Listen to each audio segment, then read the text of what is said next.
Salut, c'est Laurent de T-Tactical. Aujourd'hui, on va tenter une première review en 4K et ce sera sur les Extrema Ratio Defender 2. Donc, ce que j'ai ici, c'est les deux versions du Defender 2. Que voilà, donc on en a un en noir, un en stonewash avec deux gardes ou une seule garde.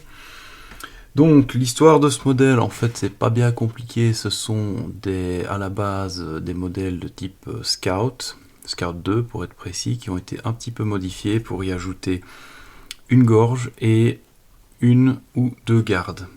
On a une finition noire ou stonewash. Et donc, en dehors de ça, ça reste des couteaux assez similaires, donc orientés un petit peu plus militaires.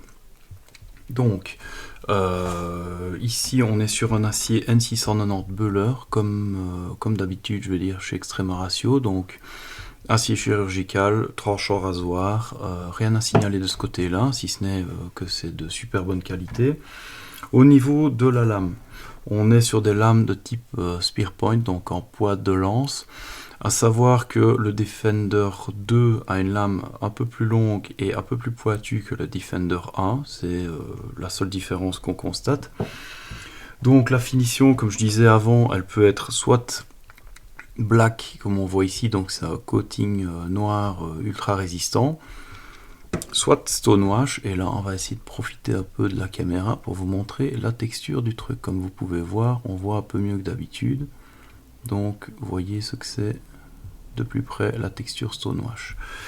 Au niveau de la longueur, tous les deux ont une lame de 118 mm pour une longueur totale de couteau de 23,2. Voilà, vous voyez un peu comment ça tient en main. La lame, elle fait une épaisseur de 5 mm, donc on est sur des trucs qui sont bien costauds. Vous pouvez voir qu'elle est aussi amincie ici sur le dessus, donc ça donne une pénétration optimale. Hop, je vous montre un petit peu le Defender 2 avec double garde, voilà. Donc, comme je disais, il y a l'ajout ici d'une gorge. Cette gorge, en fait, elle va amener un certain nombre d'avantages. Primo, on gagne un petit peu en poids. Deuxièmement, on va avoir une structure qui va être plus solide, puisque la gorge, en fait, va rendre la lame, en cas de grosse contrainte, va la rendre un petit peu plus flexible et donc moins cassante. Et troisièmement, pour des applications plus tactiques, disons, on va avoir un petit avantage, disons, au niveau perforation. Ici, vous pouvez voir aussi sur le dos des lames que sur le simple garde, on a un texturage, alors que sur le double garde, on n'en a pas forcément, puisque le pouce ne va pas aller se mettre ici.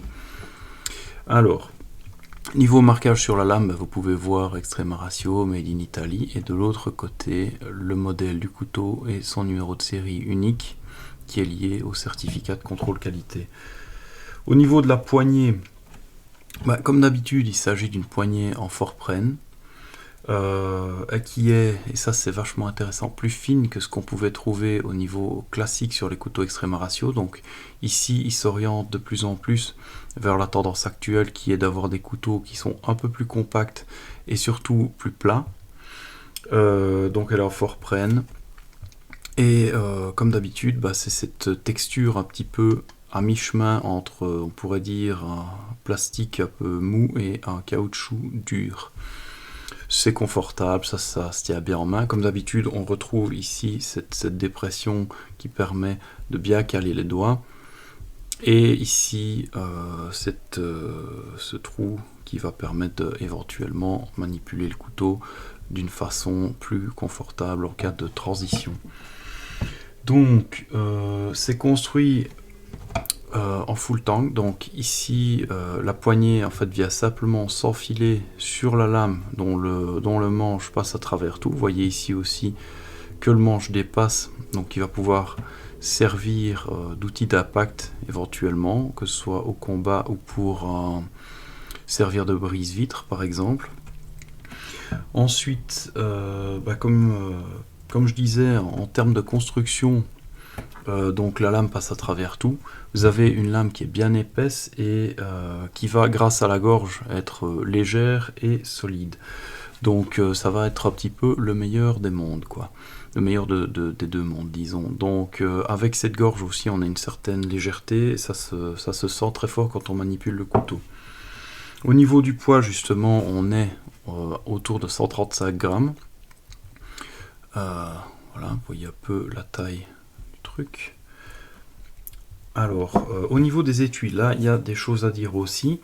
C'est-à-dire qu'au départ, j'en ai pas ici, mais dans les premières versions du Scout, il y avait des étuis qui étaient en Cordura. Ceux-ci, comme vous pouvez voir, c'est des étuis qui sont en Kydex. Et là, on a un énorme gain de qualité à ce niveau-là. Donc, très bon étui, de la super bonne qualité, qui clique bien dedans. Vous pouvez voir aucun bruit, c'est retenu par friction. On peut voir ici, au niveau de la poignée, vous voyez peut-être, il y a un petit point ici, en fait c'est là que le mécanisme de rétention vient appuyer. L'étui est ambidextre, donc je peux mettre le couteau dans les deux sens, même histoire, il n'y a pas de problème de bruit. Et il dispose de deux fixations molles, comme vous pouvez voir ici, qui vont permettre, si j'arrive, hop, voilà, qui vont permettre évidemment de fixer l'étui, que ce soit à une ceinture ou à un gilet tactique par exemple, ou une plateforme, mais aussi, vu qu'il y en a deux, une va pouvoir servir à fixer l'étui et l'autre éventuellement à fixer du matériel en plus, comme un kit de survie par exemple, ou une petite pochette, ou peu importe ce que vous pouvez imaginer fixer dessus. Donc, voilà. Au niveau usage, comme je disais, ces couteaux-là sont plutôt orientés militaires, donc on a vraiment en tête un usage tactique. Maintenant, c'est des couteaux qui sont assez compacts, donc on va pouvoir avoir une bonne portée, tout en n'ayant pas un truc gigantesque, et ils vont pouvoir servir de décès de manière très convaincante. Donc ça peut être un couteau de tous les jours pour... bon, je dirais peut-être pas en civil, sauf dans des conditions peut-être chasse, tout ça. Donc n'oubliez pas à respecter la loi près de chez vous en ce qui concerne le port des armes. Mais en tout cas, au niveau militaire, par exemple, on va avoir des couteaux qui vont très très bien servir au niveau EDC. Au niveau de l'ergonomie générale, comme vous pouvez voir, ça tient très bien en main. Même avec mes grandes mains, il y a largement la place. La forme de la poignée est vraiment confortable. Ici, je sens... donc, mes deux doigts viennent se mettre ici et le petit doigt vient naturellement se mettre dans le creux qui est ici. Ce qui ne change pas énormément, mais ça ajoute un peu de confort.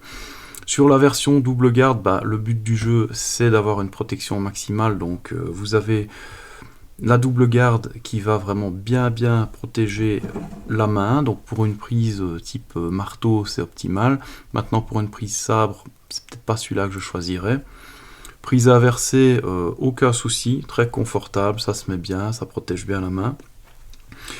Et alors, en ce qui me concerne, moi je suis un petit peu plus fan de celui-ci, parce qu'il y a cette texture ici qui va permettre de venir poser le pouce, de venir en prise sabre, et donc d'avoir une meilleure mobilité au niveau du poignet pour toutes les applications que vous pouvez imaginer. Donc perso, moi je suis plus un fan simple garde.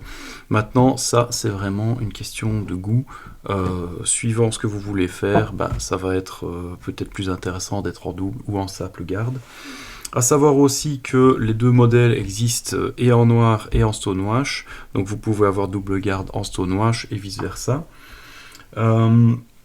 Vous avez une bonne taille de poignet et vous avez un couteau qui est léger et vraiment maniable par rapport à tout ce qu'il sait faire. Donc moi, c'est vraiment un de mes préférés qui vient rivaliser avec le Pugio que j'ai depuis longtemps. Ceci, c'est vraiment, si je devais choisir un couteau un peu multi-usage et qui soit fixe, qui puisse faire beaucoup de choses, a priori, c'est vers ceci que je me dirigerai. Au niveau du prix, suivant la version que vous choisissez, c'est-à-dire double garde ou simple garde ou noir ou stonewash, vous allez vous situer entre 207 et 235 €. Là aussi, Extrema Ratio a tendance récemment à faire des efforts à ce niveau-là. Ils vont vers des couteaux qui sont plus accessibles, tout en gardant une qualité vraiment optimale. Ils développent énormément dans ces directions-là. Ils vont vers des matériaux qui sont un peu plus facile au niveau de la production, donc ce qui permet de réduire les coûts tout en ayant des trucs qui sont vraiment top, comme on peut voir ici. Il n'y a rien qui déconne là-dessus, c'est vraiment parfaitement fini. Niveau de finition des couteaux est toujours super nickel, comme d'habitude, toujours contrôle qualité individuel. Le seul truc, c'est qu'ils font de gros efforts pour développer la production, pour abaisser les prix et pour aller vers aussi des couteaux qui vont coller un peu plus à la tendance actuelle, qui est d'avoir quelque chose qui va être fonctionnel, léger, compact, tout en restant super solide. Donc voilà pour ces deux modèles-là, le Defender 2 et Defender 2 DG pour double garde. Donc n'hésitez pas à me faire part de vos commentaires, m'expliquer un peu ce qui vous plaît chez l'un et chez l'autre, et me donner votre avis sur le nouveau matériel vidéo, parce que ça m'intéresse. Et en attendant, pensez à mettre un like, à partager la vidéo, et je vous dis à la prochaine. Ciao ciao!